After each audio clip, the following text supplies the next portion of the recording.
मध्यकालीन भारत का इतिहास। मध्यकालीन भारत के इतिहास की यदि बात करें तो मध्यकालीन भारत के इतिहास में सबसे पहले हम पढ़ेंगे मध्यकालीन भारत के इतिहास में सबसे पहले हम पढ़ेंगे इस्लाम धर्म के बारे में। तो इस्लाम धर्म का संस्थापक हजरत मोहम्मद साहब को माना जाता है। इनका जन्म 570 ईस्वी में मक्का में हुआ था। ठीक है, मक्का में हुआ था। इनके पिता का नाम था अब्दुल्ला तथा माता का नाम था अमीना और पत्नी का नाम था खदीजा। 610 ईस्वी में मक्का के पास हेरा नामक गुफा में ज्ञान की प्राप्ति हुई। 622 ईस्वी में मक्का से मदीना तक की यात्रा को इस्लाम जगत में हिजरत के नाम से जाना जाता है। 632 ईस्वी में मदीना में इनकी मृत्यु हो जाती है। इनकी मृत्यु के पश्चात इस्लाम धर्म दो भागों में बढ़ जाता है। इन्हें जो मानने वाले थे वह सुन्नी मुस्लिम कहलाए और उनके दामाद अली को मानने वाले क्या कहलाए, शिया मुस्लिम कहलाए। उनकी मृत्यु के पश्चात खलीफा का पद बनाया गया था। पहला खलीफा जो था वह अबू बकर था। ठीक है, और खलीफा के पद को 1924 ईस्वी में तुर्की शासक मुस्तफ़ा कमाल पाशा के द्वारा समाप्त कर दिया गया था। इसे आता तुर्की के नाम से भी जाना जाता है। भारत का पहला सूफी संत कौन था? ख्वाजा मोइनुद्दीन चिश्ती था। इसने भारत में चिश्ती संप्रदाय की स्थापना की थी और सूफी संतों का निवास स्थान खानकाह कहलाता है। इसके बाद हम बात करेंगे भारत पर पहला होने वाला सफल मुस्लिम आक्रमण। तो भारत पर पहला सफल मुस्लिम आक्रमण 712 ईस्वी में मोहम्मद बिन कासिम के नेतृत्व में हुआ था। इसने सिंध पर आक्रमण किया था। इस समय सिंध का शासक दाहिर था जो कि चश नामक ब्राह्मण का पुत्र था। इसी के नाम पर अली अहमद ने चश नामक पुस्तक लिखी है। यह भारत पर पहला सफल अरब मुस्लिम आक्रमण था। जो मोहम्मद बिन कासिम था यह अल हज्जाज का सेनापति था और उसने भारत में सबसे पहले सिंध में जजिया कर लगाया था। इसके बाद आता है गजनी वंश। गजनी वंश की मात्र तो यामिनी वंश भी कहा जाता है। ठीक है, गजनी वंश का संस्थापक था अल्पतगीन। अल्पतगीन का ही दामाद हुआ सुबक्तगीन और सुबक्तगीन ने भारत पर पहला तुर्की मुस्लिम आक्रमण किया था हिंदुकुश वंश शासक जयपाल के विरुद्ध। अब इसके दो पुत्र थे, एक का नाम था महमूद गजनी और एक का नाम था इस्माइल। महमूद गजनी 998 ईस्वी में शासक बनता है और 998 ईस्वी से 1030 ईस्वी तक यह शासक रहता है। महमूद गजनी को महमूद ऑफ जबूली भी कहा जाता है क्योंकि इसकी माँ जबलस्तान से हुआ करती थी। बगदाद के खलीफा द्वारा इसे यमीन उद्दौला और यमीन उल मिल्लाह की उपाधि दी गई थी। सुल्तान पद की उपाधि धारण करने वाला यह पहला शासक था। ठीक है, सुल्तान पद की उपाधि धारण करने वाला पहला शासक था। इसने भारत पर धन लूटने के उद्देश्य से आक्रमण किया और इसने भारत पर टोटल 17 बार आक्रमण किया है। इसका भारत पर पहला आक्रमण 1001 ईस्वी में हिंदुकुश वंश शासक जयपाल के विरुद्ध हुआ। इसे वह हिंद के प्रथम युद्ध के नाम से आता है। इसमें हारने के बाद जयपाल ने आत्महत्या कर ली। इसका 1008 ईस्वी में इसने पंजाब के शासक आनंदपाल पर आक्रमण किया। इसे वह हिंद के द्वितीय युद्ध के नाम से आता है। इसमें भी यह जीत जाता है। इसके बाद यह 1008-9 ईस्वी में नगरकोट के ज्वालामुखी मंदिर पर आक्रमण करता है। ठीक है, ये इसकी पहली मूर्ति वंजक विरोधी जीत बताई जाती है। इसके बाद 1014 ईस्वी में इसने आक्रमण कहाँ पर किया? तो 1014 ईस्वी में इसने थानेश्वर पर आक्रमण किया और यहाँ से यहाँ की चक्र स्वामिनी की आदमकर प्रतिमा जो कि कांस्य मूर्ति थी उसे ले जाकर रंगभूमि में यह रखवाता है। 1015 ईस्वी में यह मथुरा 1015 ईस्वी में यह लोकोट दुर्ग पर आक्रमण करता है और यहाँ का शासक जो था संग्राम राज। संग्राम राज ने इसे बुरी तरीके से पराजित किया। ये इसकी भारत में पहली हार थी।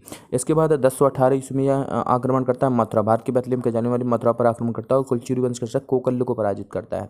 इसके अलावा ये 1018 ईस्वी में कन्नौज पर आक्रमण करता है और कन्नौज का शासक वो करता था गुर्जर प्रतिहार वंश का राज्यपाल। बिना लड़ाई इसके अधीनता स्वीकार कर लेता है जिसके चलते चंदेल वंश शासक विद्याधर की हत्या कर देता है। ठीक है, इसके बाद 1018-19 ईस्वी में यह आक्रमण करता है ग्वालियर कालिंजर पर। ठीक है, ग्वालियर कालिंजर पर, लेकिन यह इसे जीतने में असमर्थ रहता है। विद्याधर इसे जीतने नहीं देता।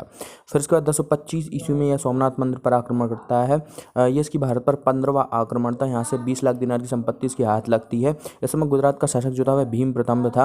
यह गुजरात छोड़कर भाग जाता है। इसके बाद जब ये वापस लौट रहा होता है तो जूड़ के जाटों द्वारा इसकी धन संपदा को लूट लिया जाता है। तो उसका भारत पर अंतिम आक्रमण 1027 ईस्वी में जूड़ के जाटों के विरुद्ध था। 1030 ईस्वी में इसकी मृत्यु हो जाती है। अब इसके साथ 4 विद्वान भारत आए थे, अलबरूनी, फारकी, फिरदौसी और रुतबी। अलबरूनी द्वारा किताब उल हिंद, तहकीक हिंद और कानून मसूदी ये 3 पुस्तकें लिखी गई हैं। ठीक है, 3 पुस्तकें लिखी गई हैं। अलबरूनी का वास्तविक नाम क्या है? अबू रेहान मोहम्मद है। अलबरूनी फारकी, फिरदौसी ने शाहनामा पुस्तक लिखी और रुतबी ने किताब उल यामनी पुस्तक लिखी है। इसके बाद था गौरवंश या संसवनी वंश। ठीक है, गौरवंश का संस्थापक कौन था? गौरवंश का संस्थापक अलाउद्दीन जहांसोस था। ठीक है, इसके बाद गयासुद्दीन गौरी शासक बना और इसके बाद शाहबुद्दीन मोहम्मद गौरी शासक बनता है। शाहबुद्दीन मोहम्मद गौरी की मात्र 1173 ईस्वी में यह शासक बना और 1206 ईस्वी तक यह रहा। ठीक है, इसकी यदि बात करें तो इसने भारत पर साम्राज्य विस्तार के उद्देश्य से आक्रमण किया था। इसने भारत पर किस उद्देश्य से आक्रमण किया? साम्राज्य विस्तार के उद्देश्य से आक्रमण किया। इसने सबसे पहले 1175 ईस्वी में मुल्तान पर आक्रमण किया और मुल्तान के कर्माती शासकों को इसने पराजित किया था। इसका भारत पर पहला आक्रमण था। ठीक है, 1175 ईस्वी में। इसके बाद 1178 ईस्वी में गोमल दर्रे से होते हुए गोमल या वोलन दर्रे से होते हुए पाटन गुजरात पर आक्रमण करता है। इस समय पाटन गुजरात में भीम सेकंड यानी कि मूलराज चालुक्य वंश का शासक था, इसका शासन हुआ करता था और इसकी संरक्षिका इसकी माँ नायिका देवी थी। नायिका देवी ने इसे बुरी तरीके से पराजित किया। इसकी भारत में पहली हार थी। इसके बाद 1186 ईस्वी में यह भटिंडा तवर हिंद इसके बाद 1186 ईस्वी में यह लाहौर पर आक्रमण करता है। लाहौर के करमाती शासकों को यह पराजित करता है। 1189 ईस्वी की बात करूँ, 1189-90 ईस्वी में यह भटिंडा तवर हिंद पर आक्रमण करता है। यही तरान के प्रथम युद्ध का तत्कालीन कारण माना जाता है। इसके बाद 1191 ईस्वी में तरान का प्रथम युद्ध होता है पृथ्वीराज तृतीय या पृथ्वीराज चौहान और साबुद्दीन मोहम्मद गौरी के मध्य, जिसमें मोहम्मद गौरी हार जाता है। इसके बाद तरान का दूसरा युद्ध होता है 1192 ईस्वी में साबुद्दीन मोहम्मद गौरी और पृथ्वीराज चौहान के मध्य, इसमें साबुद्दीन मोहम्मद गौरी जीत जाता है और पृथ्वीराज चौहान की हार हो जाती है। इसके बाद 1194 ईस्वी में यह चंदावर का युद्ध लड़ता है। कन्नौज के घेड़वाल वंश के शासक जयचंद को यह पराजित कर देता है। और 1202 ईस्वी में इसने बुंदेलखंड पर भी विजय प्राप्त कर ली। कालिंजर महोबा के शासक चंदेल वंश शासक परमार्थ को यह पराजित करता है। जब ये 1206 ईस्वी में खोखर जाति के विरुद्ध अभियान चलाने के लिए आया हुआ था, तब इसकी हत्या कर दी जाती है। अब उसके 3 गुलाम हुआ करते थे। कुतुबुद्दीन ऐबक को लाहौर और दिल्ली मिलती है। नासिरुद्दीन कोबाचा को क्या मिलता है? ताजुद्दीन यलदोज को सिंध मिलता है। ताजुद्दीन यलदोज को गजनी मिलता है। नासिरुद्दीन कोबाचा को सिंध मिलता है। ठीक है, सिंध मिलता है। ये बंटवारा हो जाता है।